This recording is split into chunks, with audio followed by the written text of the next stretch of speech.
first live stream. I've lost count now how many we've done, which is exciting. That means we've done quite a lot, I reckon. Hey, Hannah, how's it going? Hello, I'm good. I just put a comment in the chat to say hi. Exciting. How are you doing? Yeah, I'm pretty good, thanks. Got lots of I'm doing another live later actually with my friend Annika. So lots of live video things this afternoon, which is fun. Oh, that is fun. But yeah, I'm good, thanks. Nice. And I'm excited about our topic today because it's one that I particularly love. And it's all about creative challenges and how they've changed our businesses. So maybe to start off with, you could give us some examples of ones that you've done. Yeah. Okay. Because as we were like just coming onto this call, we were kind of talking about what we actually meant by these creative challenges. I know, yeah, because maybe that's a good place. Yeah, maybe that's a good place to start. Because I did see someone post. Was it Imogen who posted on our post this morning? And then I wondered if she thought we meant like, you know, like challenges, just like when life's hard, that sort of challenge. No, yeah. Well, because I kind of think from what we've spoken about, there are two different types of challenges. And I just saw the comment saying stripe buddies, which is funny. We are literally always wearing the opposite. Like I'm wearing the light and you're wearing the dark version. I know. But yeah, I kind of see them as either the challenges that we set for other people. So almost as like an email challenge that people can take part in, like things people can sign up for, basically, like a email list builder, or we did one, the showing up on stories challenge, which was really fun. Or there's the challenges that we set for ourselves. So we did the daily reels challenge, and obviously you've got the rejection challenge, and I'm kind of thinking about doing my own challenge like / content series, which I kind of want to talk through with you on this, like not right now, but not live. Yeah, well, no, we'll do it live. Oh, okay. Like, obviously, you don't have to do it like straight away, but of whether or not I should actually do it, because I feel like they are quite a lot of work. But okay. Yeah, we can talk through. I feel like we're both in need of a new challenge, so we can kind of work out what our next ones are going to be. How would you say like they've impacted your business? So maybe start off with the ones where you do them for other people, and then tell us about the ones where you've just done them yourself. I feel like the ones I do for other people are always so good for audience growth. Like they generally do build my email list. So I did one recently, the Big Fish Energy Challenge, and that was a 5-day email challenge. And I think the thing for me is that I find them really easy to do. Like the ideas of what to do come really easily to me. I think because the best 90 days ever is like a daily task. It's like a lifelong challenge. My brain just thinks in short tasks that could be delivered by email. So that I find that really easy. So I think it's like the audience growth, and then the like buzz and the excitement if you're going to be launching something. So like another one that I've done is Social Media Sports Day. Oh, that was so fun. I loved that. And I've done it twice, and I probably will repeat it again this year. And it's such a good pre-launch thing for the best 90 days ever. And the other thing that I was just thinking, which I think it's really good for, is like showing your creativity. Because I think a lot of people feel like they need to show their creativity like with a client, or you know, say you're a graphic designer, a lot of people would do like a fake brand or something, wouldn't they? But why not put all that creative energy into running a challenge? Yeah, and then giving it its own little brand skills and everything. Yeah, totally. You know, if you're a social media manager, do it like that.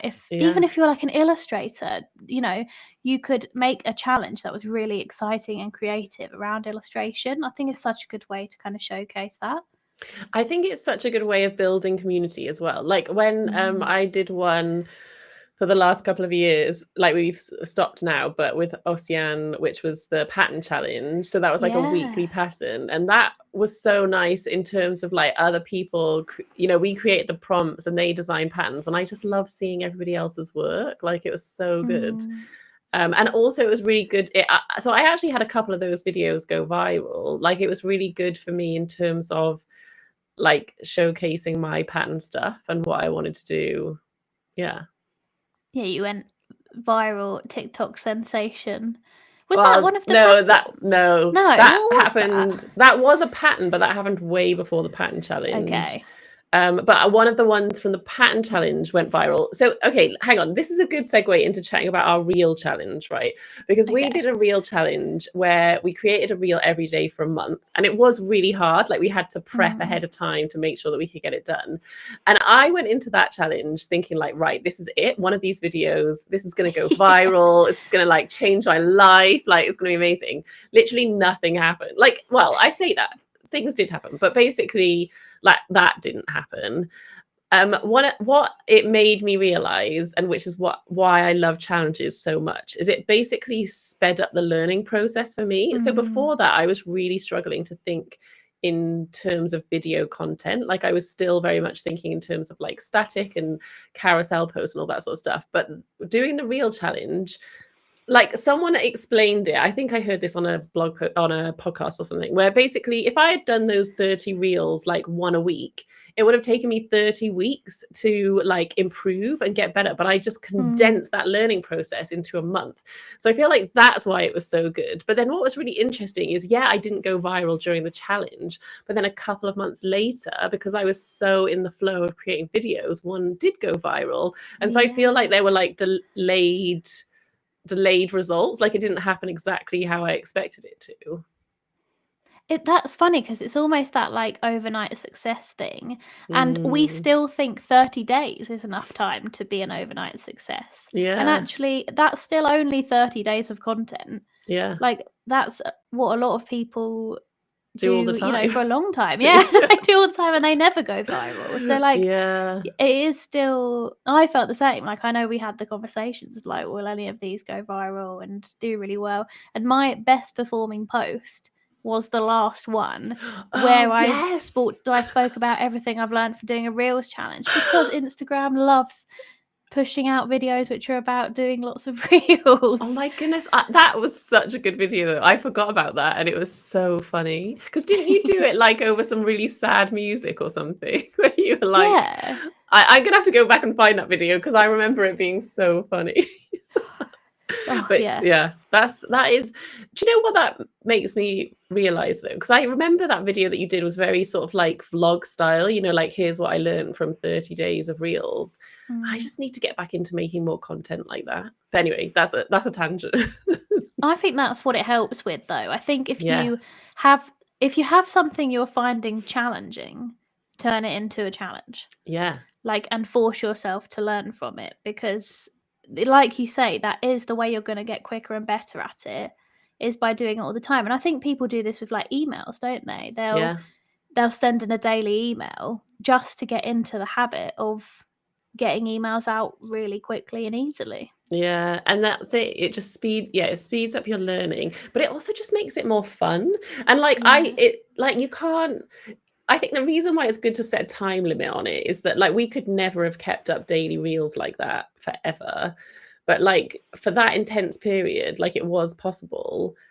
But also doing it with other people like makes it fun. It turns it into a game. Like I guess that's the thing with like the rejection challenge as an example. Like, and it's exactly what you described. It's like I took something that I was finding hard, made it fun, turned it into a challenge, and then I guess like documented the process. And that like sharing it, I think, is like enjoyable for other people to see what you're doing. People love following along with that sort of thing and seeing if you're going to do it. The only thing that I would say is like to only do it if you are going to actually do it, because I have seen lots of people where they'll do this big fanfare announcement of a challenge and then they'll last 3 days and then they just disappear. And so, which is fine if that happens like maybe once, but if you do that every time, then that's not going to look great, is it? You're going to look flaky. Yeah, it's like on TikTok there's that 75 hard challenge. Oh yeah. And like so many people set up accounts and you know they're gonna like do it and you know do all the 75 days, and then they get to like day 3, and because and you never hear from them again.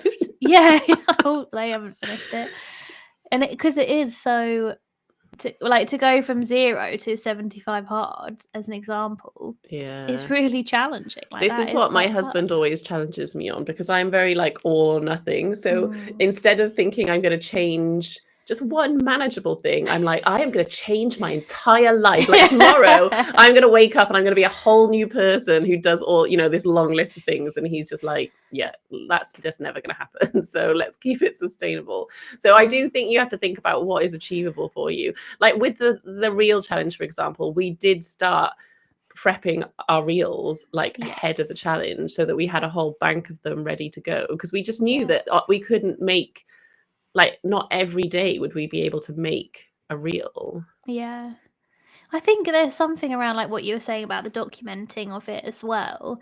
I think part of it is that doing those things which feel relatable and like different, they make for really good content because people are interested. There's like that storytelling process. They're like rooting for you. Yeah, it's got that. I was just thinking of that podcast episode I did with Hilary Salzman, where she broke down the storytelling process really well. And so it's basically like you've got the adversity, which is here's this thing that I can't do very well. You've got the struggle. I'm going to do this challenge to try and get better. And then you've got the winning, like you complete the challenge and here, like you've learned something in the process, and it has that sort of really strong storytelling arc, which is I think why people do like the documenting of it so much. I like that. Yeah. That's just got me thinking. That's got your cogs turning now. I can see it. Like, I can see the email formulating in your head in like real time. I'll be looking out for that later. Oh my god. Yeah, but that, I mean, I've only started to really notice that sort of formula recently, like, oh, okay, I can see why this is popular. There's the adversity, like the struggle, the overcoming. Yeah, it's interesting. So would you do another challenge for like where you set it for other people? I feel like you could do something around the rejection challenge, but it could be about, emails or... Yeah, I could do like an email. Oh, that's a great idea. A rejection challenge email challenge. Obviously, that's not what I'll call it. Because I think the thing that people struggle with the most, well, what I struggle with the most with the rejections is not the rejection, is what to pitch for. Like what to go out and get rejected for. So if you could do like prompts or something. Prompts, but also like give them all the sort of like prep of what to do to get ready for doing that challenge. Like, so day 1, like make a list of all these things. Day 2, go like batch the tasks almost. Get the rejection chart. I like it. See that, because like that's an example of how you tie in the thing that you are offering. So you've got the rejection chart. So say like someone has a product, how can you turn that product and make it part of the story of the challenge? Yeah, because then you're like giving something for free, but then there's this option for a paid extra, which is kind of what you do, isn't it? Like you very much use your challenges as like a lead into your launches. So it's almost like, here's this free thing and you can get a teaser of what I do. And then if you want to upgrade to a paid version, I think if you can link it to your business and what you sell, then that's really smart, isn't it? That is good. So what do you think you want your next challenge to be? I kind of want to do another reel one. Yeah. But I'm not, I can't at the moment. I've got too much on. Yeah, you do have a lot. Maybe like after, oh no, because you've got your kind of post challenge. Oh, I've got a challenge coming up. Okay. A good one. Oh, that is a good one. Let me share it. So basically, well, if I share it now, then I have to do it. There's no going back. You have to do it because I don't think you'll do it. Because Hannah doesn't believe that I can do it. And so in pure petty Liz fashion, it's made me more determined than ever. Which I love. I turned 40 in May, and so I basically wrote a list of 40 lessons that I've learned in 40 years, and I'm doing an Instagram post, not a reel. Some of them will be reels, like, so it doesn't matter what. Some of them will just be like a one image static post. Some of them will be a carousel. Some of them will be a reel, but basically one post every day with my 40 lessons. I've scheduled 5. I love that. When does it start then? Like, what day would it need to start? Next week. It starts middle of next week. You need to get ahead with them because that's everything you've got going on. I know. I do. I'm trying to do a couple each day and schedule them. So yeah, so that'll be my next creative challenge. And then maybe I think I've got another busy month in May. So I think June I might be ready for another challenge. Yeah, nice. Do it before the summer, because Yeah. over summer would be hard, I think. Yeah, that's true. Yeah, that's a good idea. Okay, great. I've got my challenge schedule. What about you? I want to do, I don't know why, but this week I've just been so tempted by TikTok again. Yes. And I'm like, Do you shall I remember- just do it? Oh, Do you you lasted like half a minute doing TikTok, didn't you? No, excuse me. You were the one who said I'm gonna post 2 TikTok. Was it like it was Oh, like 2 yeah. TikTok, or maybe even 3? You were like, I'm gonna post 2 TikToks every day for a year. For a No, that was year. it. You were gonna do 500 TikToks in a year, Oh, yeah. and you lasted about a week.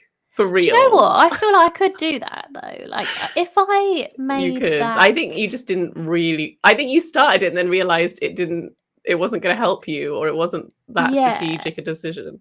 That was the issue, was that I was like talking about car boot sales. Yeah. And actually, right, this is really interesting, because when I did that, I basically did what I want to do now. So I want to do the best 90 days ever and follow it along. So like but not... And document it on TikTok. Yeah, but not the membership. I want to have my best 90 one. days and think about the things that I'm not doing in my business and do them, basically. The things that I'm like procrastinating on, or what I think is going to move me forward. And when I set that challenge before with the 500 TikToks, I did the best 90 days ever, but just my life. And so I was documenting like me going to the gym, and like my like growing the flowers for our wedding, I think, was in that. And so it wasn't actually moving my business forward, and then I wasn't motivated to do it. But I think if I can do it about marketing, I will be. So at that time, I reckon it's changed now, but at that time, I totally forgot about all this. You had this really funny thing about how you didn't want to use TikTok for your business. Yeah. You wanted to use it for lifestyle stuff. And I think you're totally right. That's why you couldn't keep it up, because you weren't like business motivated to do it. Whereas I do think if you did it about marketing, if you've got past that block of doing TikToks about marketing, then I think you could easily do it, especially because I think the content that does well on TikTok is just so much scrappy, like it is very much just like it's not overly edited. It's just like open the app and chat about something, and you do that so well. I think you should do it. I think that's the difference, is that when I was seeing it before, I was seeing like I was almost seeing TikToks about how to grow on TikTok, or the marketing stuff that was being taught on there. You didn't like it. I didn't like it, and it just didn't feel like me. But now, like one of my favorite creators on there, I can't think what she's called, but she's basically doing like 20,000 steps a day, and she'll just like pop her phone down and she's making a hot cross bun and chatting, and I'm like, I am lapping this up. I absolutely love it, and I think that's the type of content I want to make, but make it about marketing. It's almost like the voice notes that we send each other every day, but in a TikTok. I think that's what you should channel. Like, I'm just chatting to a friend. Here's what I'm thinking about marketing today. Like, here's what I'm going to work on today. Oh my goodness, Hannah, I think you should do it. I'm excited. Okay. I want you to become a TikTok starting on Monday. Interesting. Okay. Or start now. I might today. Start today. Yeah. Because I don't think this is the sort of one where you have to prep ahead. I think this is the sort of one where you just have to remember to do it every day. I think I would like to plan the things I want to do for my business each day. Yeah. Yeah, good idea. But that's fine. And then just document it once you've done it. Yeah. Oh, I think this is Okay. good. There we go. We worked it out. Yeah, nice. Amazing. So we've both got our creative challenges set up. Phil in the comments has said that he once had a reel get 1.8 million views, and it brought him around 5k new followers, but they didn't bring regular engagement. Yeah, I mean, I do think that going viral isn't always that beneficial. Like, I went viral on TikTok and I think it got to 2.4 billion views. So I actually Billion or million? Million, Oh, 2.4 I million. said billion. I was like, whoa. Actually, this is so funny, but so next month, not next month, this month, I'm speaking at Adobe Max, and one of the other speakers is a guy called James Barnard, and he told me the other day that he's talking in his talk about when I went viral and nothing happened because I had no other videos. Oh. I'm like, great. Good. But anyway, yeah, like it happened accidentally. It wasn't strategic. I didn't have other videos for them to sort of like look at and inspire them to like follow me long term. So sometimes it doesn't have any benefit at all. But then people like James Barnard, actually, like he did go viral, attracted totally the right sort of people. And I think the story he tells, I think he said he got 70 inquiries in one day, that day that he went Wow. viral. I mean, that is wild. And like, you know, he's grown ever since and he gets more inquiries than he knows what to do with. So I think if you're lucky, it can be really beneficial. It just depends what you go viral about. Yeah. And also, I think it depends on all of the setup behind it, because Yes. he obviously was talking about something relevant to his business. He obviously had offers, or, you know, there was something in the background that people could inquire about. Yeah. Because sometimes, like, if you just go like viral randomly, there's nothing to inquire about. Yeah, yeah. Do you know what I mean? If it's your first video or you don't have the background stuff set up. Yeah, totally. And I think like the point that he makes is the reason that it did well for him was that he had a bank, I think it was like over 50 videos that he'd already made that were good but hadn't really got any traction. But it meant that when people found his viral video, they could go and binge all these other really good quality videos, and then that converted them into followers, which I think is a really good point. Like, actually, so I went viral on my second video. That's not smart. Like, that's not what you want to happen. And so like he does make a really good point, you know, like actually it's better to have a bank of content there already, which is frustrating because you're making all that content and it feels like no one's seeing it, but then it's all there ready for when you know, if you do go viral. So but I guess it's out of your control. Like, if say you had planned a strategic 30 days and the second one goes viral, like, what are you going to do? How do they know you didn't have a plan for the 30th one to go viral? Yeah. You just have to, I think you just have to try. I think it's like what you were saying though. I think you just have to try and be ready in case that happens. So like actually have something to sell. And this is what I'm not very good at. Like, make it really obvious, you know, like how people can get in touch with you, what it is that you offer, so that just in case that does ever happen, you're like set up for success. Yeah, I think you're right. And I think like sometimes challenges can not be strategic. Like sometimes you just can fun. Like, our 30 days reel, like our 30 days of reels was for fun, wasn't it? Really? I mean, obviously in the back of our minds we're like, oh, please let one of these go viral. But it didn't, and it was still the art of practicing it and getting better at it and just having a go. And I think like if you're sitting there thinking, I'd love to do a challenge but I don't know what to do to make it like really strategic, it doesn't have to be. You can just pick something that you want to get better at and do that for the next 30 days. That could be the goal. Yeah, that's the strategy. I think that was it. That was what it was for us. And it was also about just experimenting with different types of content, almost like to work out what we liked. And so it doesn't have to. I think challenges are meant to bring the fun to your business, right? Because otherwise, like, marketing can get really boring or just really stressful. And so I just think ways that you can do fun new things. Like, I always think, I mean, I've not bothered enough about it to probably actually do it, but I have wondered about doing a LinkedIn challenge at some point, because that's like a platform that I feel like I need to learn a lot about. We're doing that in the best 90 days. Oh, okay, perfect. Okay, perfect.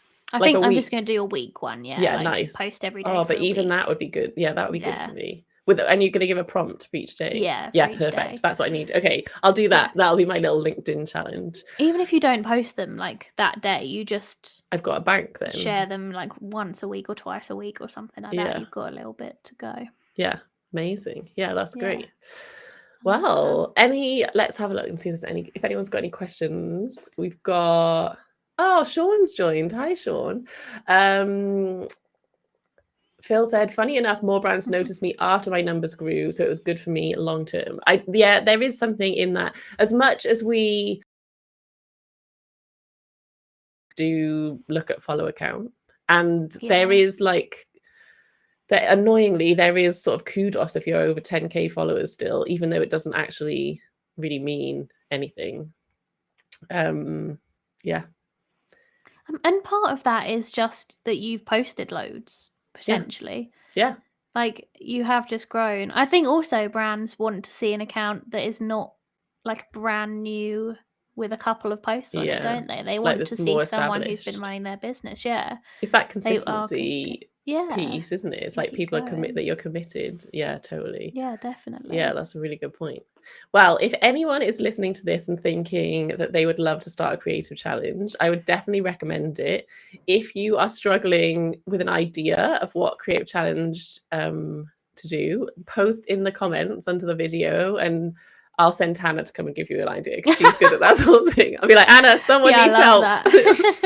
You're really let's good. Come up with some challenges for people. I think it'd be really fun. I would highly recommend it. Yeah. I feel like for both of us, it has just been hugely positive for our businesses. Yeah. Like, we've just seen the impact, even just like confidence to like in how we show up. So yeah, I would definitely recommend. And then come follow my new challenge, which starts next week, which is 40 lessons I've learned in 40 years. I thought you meant your rejection email one. I was like, whoa. No, I can't add anything more to my plate right now. It's like I'm in the darkest depths of Adobe Max Prep. So I mean, it's good. I'm having a good time. But yeah, good. Amazing. Thank you so much, Anna. I love our chats. We won't be back next week because it's Easter holiday. So we're probably going to be off for 2 weeks. And then we're going to try and commit to a regular time scheduling. But follow us on social media, and we'll post about when our lives are going to be. And then we will eventually find a regular time. Amazing. Thank you so much, Anna. Oh, thank you.